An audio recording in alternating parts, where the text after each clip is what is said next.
हमारी पृथ्वी लगभग 4.5 अरब साल पुरानी है और अगर आधुनिक मानव की बात की जाए तो हमें इस धरती पर आए हुए लगभग 2 से 3 लाख साल हो चुके हैं। तो जाहिर सी बात है कितने लंबे वक्त में कई तरह के चेंजेस आए होंगे।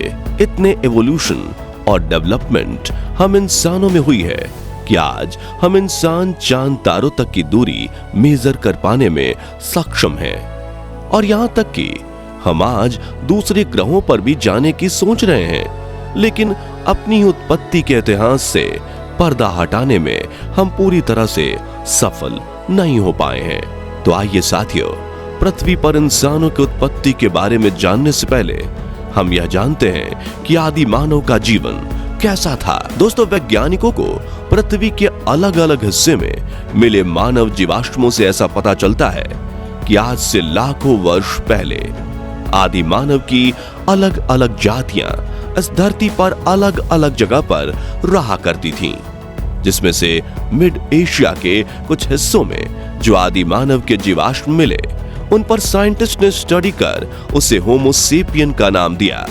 इन होमो सेपियन आदि मानव का मूल स्थान पामीर का पठार और उत्तरी हिमालयी क्षेत्र को माना जाता है। साथियों, वैज्ञानिकों द्वारा होमो सेपियंस को दुनिया का सबसे विकसित जीव माना गया है। होमो सेपियंस खुद को प्रकृति के अनुरूप विकसित करने की क्षमता और योग्यता रखता है। वैज्ञानिकों की माने तो आज से 2 लाख साल पहले आधुनिक मानव यानी होमो सेपियंस अफ्रीका से आया और पृथ्वी पर मौजूद पूरी मानव जाति के पूर्वज भी यहीं से आए हैं। आज से लाखों वर्ष पुराने मानव को ही आदि मानव कहा जाता है। आदि मानव लाखों साल पहले 4 पैरों पर चला करता था, फिर धीरे धीरे इवॉल्व हुए और 2 पैरों पर चलने लगा और 2 हाथों का इस्तेमाल शिकार करने, फल आदि तोड़ने के लिए करना शुरू किया। धीरे धीरे आदि मानव पत्थरों का इस्तेमाल जानवरों के शिकार करने, मांस काटने, लकड़ी काटने आदि के लिए करता था। पत्थर को ही पाषाण कहा गया है, इसलिए इस युग को पाषाण युग कहा जाता है। दोस्तों, आदि मानव ज्यादातर भोजन की खोज में ही एक जगह से दूसरी जगह भटकता रहता था और उन जगहों पर बस जाता था जिस जगह पर नदी हो और खाने के लिए भी आसानी से मिल जाता हो। वह एक जगह से दूसरी जगह तभी जाता था जब उस जगह पर भोजन के सोर्स खत्म हो जाते थे, यानी जब उस जगह के पशु और पक्षी आम तौर पर एक से दूसरी जगह पर जाते थे तभी आदि मानव भी जाता था, क्योंकि आदि मानव के लिए भोजन का प्रमुख सोर्स जानवर ही होते थे, इसलिए वह भी उनके साथ चला जाता था। इसके अलावा अलग अलग मौसम के मुताबिक पेड़ पौधों पर फल आया करते थे, इसलिए आदि मानव भी मौसम के हिसाब से अपनी जगह बदलते रहते थे। दोस्तों, आदि मानव हमेशा ग्रुप में रहना पसंद करते थे, क्योंकि ग्रुप में वो खुद को सुरक्षित महसूस करते थे। वर्तमान समय में जिस तरह से जिंदगी जीते हैं, वह जिंदगी पहले से पूरी तरह अलग ही हुआ करती थी। तकरीबन 20 लाख साल पहले आदि मानव जंगली जानवरों के बीच जंगलों में रहता था। भोजन खोजने के लिए संघर्ष करते हुए जंगली जानवरों का शिकार किया करता था, मछलियों और पक्षियों को पकड़ता था और अपने भूख को बुझाने के लिए उनको खाया करता था। इसके अलावा फलों और पत्तियों के लिए पेड़ों पर चढ़ता था। इस तरह आदि मानव भोजन की तलाश में घूमता रहता था और थक जाने पर पेड़ों और पहाड़ों की गुफाओं में अपने परिवार के साथ रहा करता था।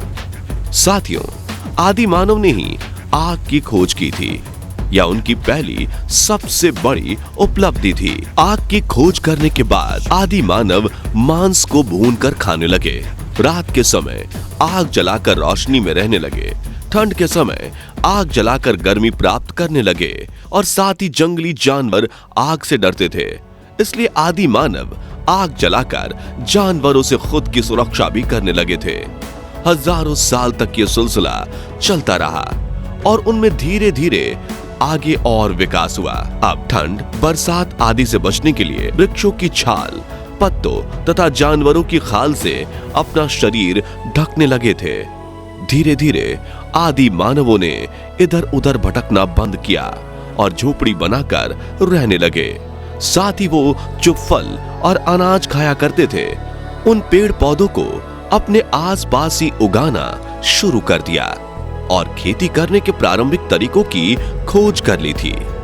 अब वह जान गए थे कि शिकार के साथ साथ पशुपालन करना भी उनके लिए कितना इम्पोर्टेंट है। इसलिए उन्होंने कई उपयोगी पशुओं का पालन करना भी शुरू कर दिया और पशुओं से वह कई तरह के काम लेते, जैसे शिकार करने में कुत्ता, खेती करने में बैल, दूध प्राप्त करने में गाय, भैंस बकरी, मांस प्राप्त करने में बकरा, भेड़, सवारी के लिए बैल, भैंसा, घोड़ा, ऊंट आदि। तो साथियों, आप देख सकते हैं कि कैसे धीरे धीरे कर्मोन्नत विकास करके लाखों सालों में हम आज जैसे इंसान बने। और अगर आप मानव जाति की उत्पत्ति बैक्टीरिया से मानते हैं तो सिद्धांत के मुताबिक कैसे इंसान की उत्पत्ति बैक्टीरिया से हुई और लाखों सालों में विकास करते हुए हम आज विकसित इंसान बने हैं। और एवोल्यूशन की प्रक्रिया यहीं पर समाप्त नहीं हुई, यह तब तक चलती रहेगी जब तक पृथ्वी पर जीवन है। साथियों, इंसान पृथ्वी पर कैसे आए और इसकी उत्पत्ति कैसे हुई, ये एक बहुत ही जटिल सवाल है जिसका सटीक जवाब किसी के पास नहीं है।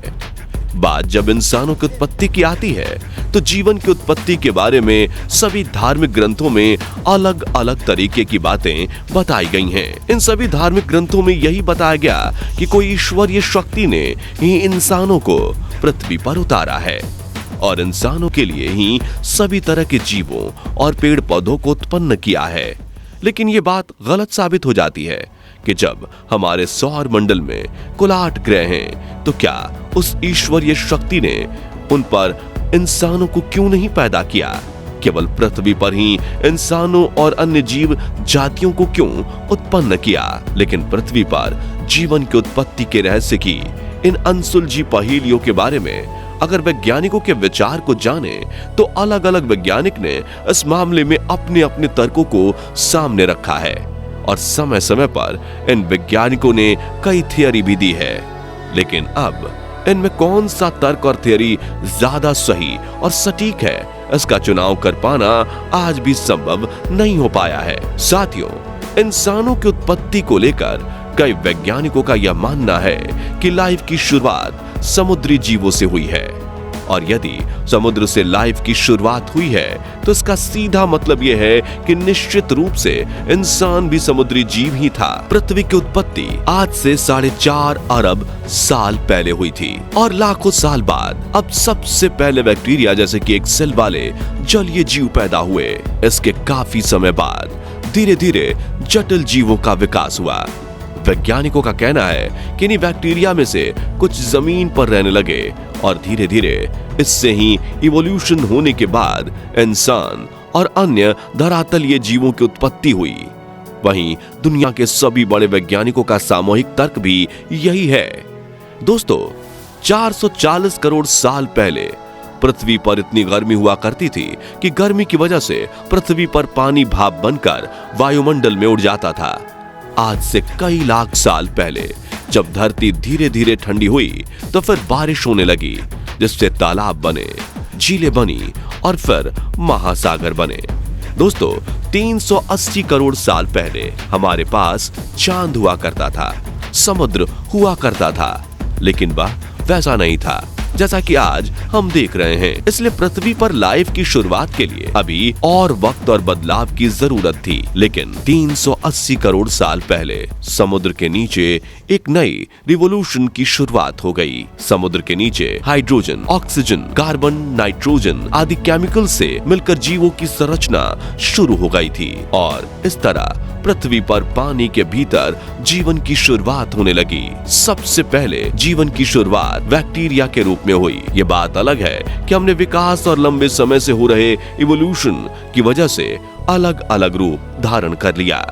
अगर हम बात चार्ल्स डार्विन की थियरी ऑफ एवोल्यूशन के बारे में, तो इस थियरी में पृथ्वी पर जीवन की उत्पत्ति केमिकल रिएक्शन और फिजिकल प्रोसेस के डार्विन थ्योरी के मुताबिक जीवन की शुरुआत गर्म पानी से भरे एक ऐसे तालाब में हुई होगी जिसमें सभी तरह के अमोनिया और फॉस्फोरिक साल्ट घुले हुए होंगे, जिससे पूर्णतः हीट, लाइट और इलेक्ट्रिसिटी मिल रही होगी, जिसके कारण एक प्रोटीन रिच कंपाउंड बना होगा। इसके बाद और परिवर्तन होने के बाद निर्जीव पदार्थ से पहले जीव की उत्पत्ति हुई होगी। हालांकि इस थियोरी में डार्विन ने इंसानों की उत्पत्ति को लेकर कुछ ज्यादा सटीक नहीं बताया। वैसे भी डार्विन की एवोल्यूशनरी थियोरी वास्तव में जीवों के एवोल्यूशन की प्रक्रिया को समझाता है, ना कि इंसान की उत्पत्ति को।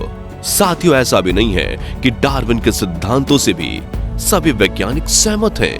कई वैज्ञानिकों के मुताबिक केमिकल सब्सटेंस के अचानक मेलजोल या फ्यूजन से धरती पर जीवन की उत्पत्ति की बात करना ठीक वैसा ही है जैसे मंगल ग्रह पर कंप्यूटर मिलने पर कोई यह दावा करे कि कंप्यूटर का रैंडम कॉम्बिनेशन मीथेन से भरे तालाब में हुआ है। दोस्तों, जीवन की उत्पत्ति को लेकर कई वैज्ञानिकों का यह भी मानना है कि पृथ्वी पर जीवन की शुरुआत बाहरी अंतरिक्ष से आया है, यानी सबसे पहले पृथ्वी पर अंतरिक्ष से जीवाणु आए थे और पृथ्वी पर जीवन उन्हीं जीवाणुओं से शुरू हुआ। और इस मान्यता को ही पैनस्पर्मिया थ्योरी कहते हैं। इस थ्योरी को लॉर्ड कैल्विन और वॉन हेल्महोल्ट्ज जैसे दिग्गज वैज्ञानिक भी मानते हैं।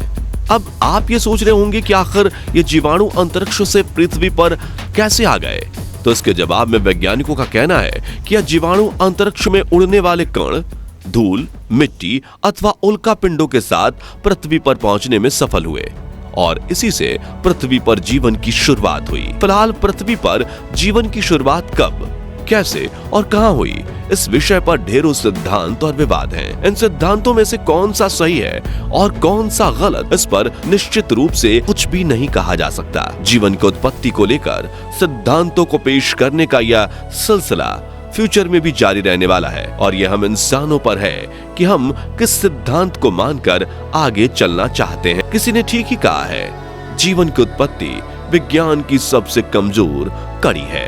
तो फ्रेंड्स, आज के वीडियो के लिए बस इतना ही। अगर आपको यह वीडियो पसंद आया हो तो इसे लाइक और शेयर करें और ऐसे इंपॉर्टेंट और नॉलेज वाले वीडियोस के लिए इस चैनल को सब्सक्राइब और फेसबुक पेज को फॉलो जरूर करें। Thanks for watching.